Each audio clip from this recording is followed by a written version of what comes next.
Nancy Pelosi has stirred a lot of controversy with her stock picks. And it's rumored that she's made a lot of money in the stock market, adding to her $250 million net worth.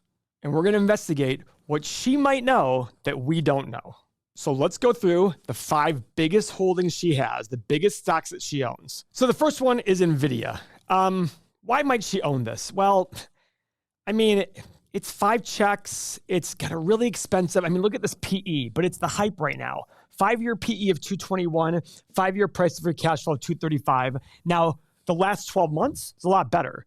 You've got a PE of 75 and a price of free cash flow of 84. So it's expensive, but it's the hype right now, and it's growing like crazy.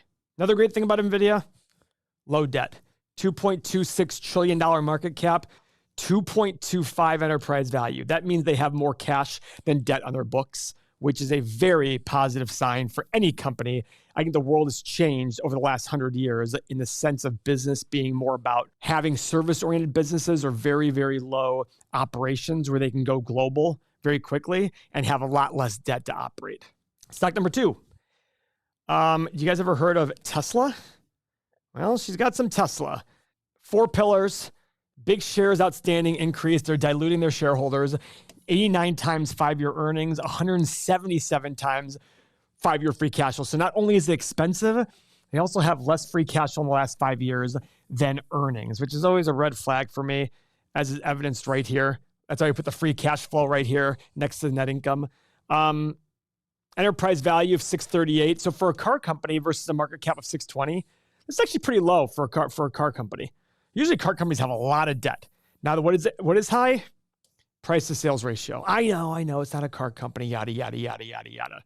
I don't want to get in that discussion right now. It's not going to go anywhere. All I have to say is go find some 8th grade kid who's doing really well in sports and give him $30 million a year and call him a professional athlete, because that's the same thing.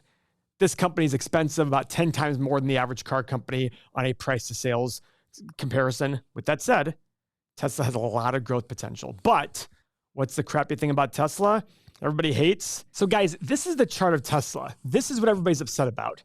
Price has fallen big time. This was 414 at its peak. It's now at 178. That is a huge drop. It got as low here as like 101 or 103. And this is what we talk about. Price versus value. Does Nancy Pelosi know something different? Does she view it differently? I don't know. Maybe she does. Maybe she's a secret value investor and she's, one of her big supporters is Warren Buffett, not a lifelong Democrat, but a Democrat for a long time. Maybe he gives her stock tips. If he does, I don't think he's telling her about Tesla. That could be my thing. The googly moogly. Guys, I love Google. The only thing that makes me sad about Google is I don't own it. I was not smart enough to pull the trigger because it hit like 70 cents above my buy price. Don't get me started. Big regret. It was like 85.70 is the low or something crazy, and I didn't buy it. So either way, 86.37, my buy price was 85. Oh no, it did hit 83.45. This is depressing. So Google, though, I think even though it's one of the Magnificent Seven, it's one of the reasonable ones. All it is about valuation. 38 times earnings, 41 times price to free cash flow. Both of them were 5 years. Everything else is great. They're an amazing company. They own the top 2 search engines in the world. So of course, I'm very happy she's looking at things like this. 4th company, Disney. Disney. It's got a big Disney park in California. Guys, check marks are terrible. The pillars are terrible. But again, I talk about this over here, profit margin being quite depressed. I saw a comment earlier of somebody saying like, profit margins just don't go up. Well, I get that. I understand that. But for big companies like this with temporary problems, I would argue against that.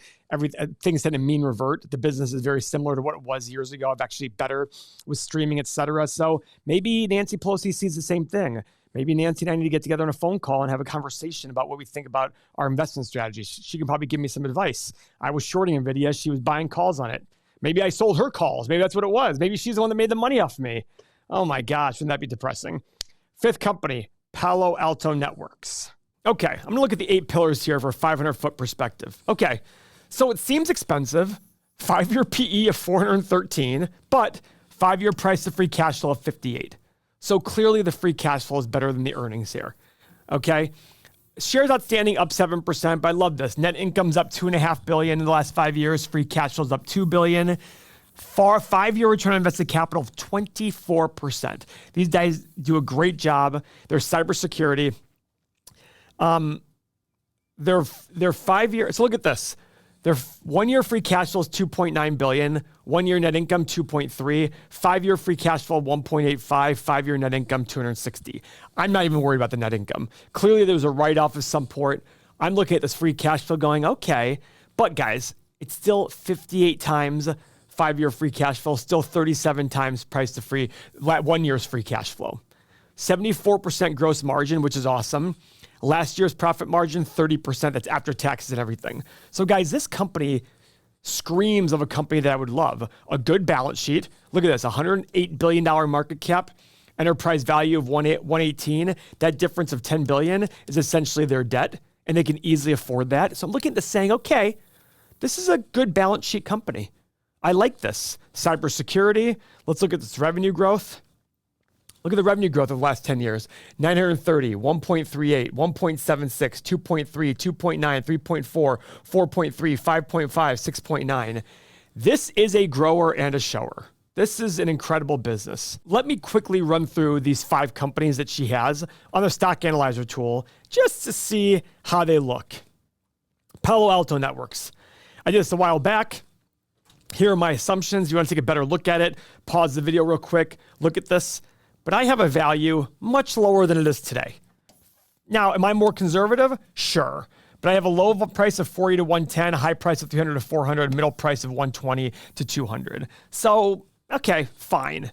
Let's look at Tesla. Tesla, I have a low value of 55 to 60, high price of 350, middle price of 150. Overvalued for today, based on normal market returns. Okay, let's pull up the Googly Moogly. One of my favorite of the Magnificent Seven. It's up quite a bit today. But even look at this. A low price of 110, high price of 250, a middle price of 170. All right. Next company, Disney.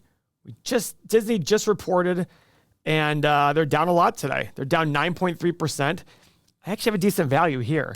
75 in the low, 205 in the high, 130 in the middle. Now, guys, here's my Nvidia 10-year analysis. Now, guys, keep in mind, I put aggressive revenue growth numbers in here. I put 10, 20, and 30% revenue growth. Some people might say it's not aggressive enough. It's just hard for companies to grow 20% a year for long periods of time. Profit margin, 20, 35, 50. Free cash flow, same thing. 20 times PE on the low side, 30 on the high side.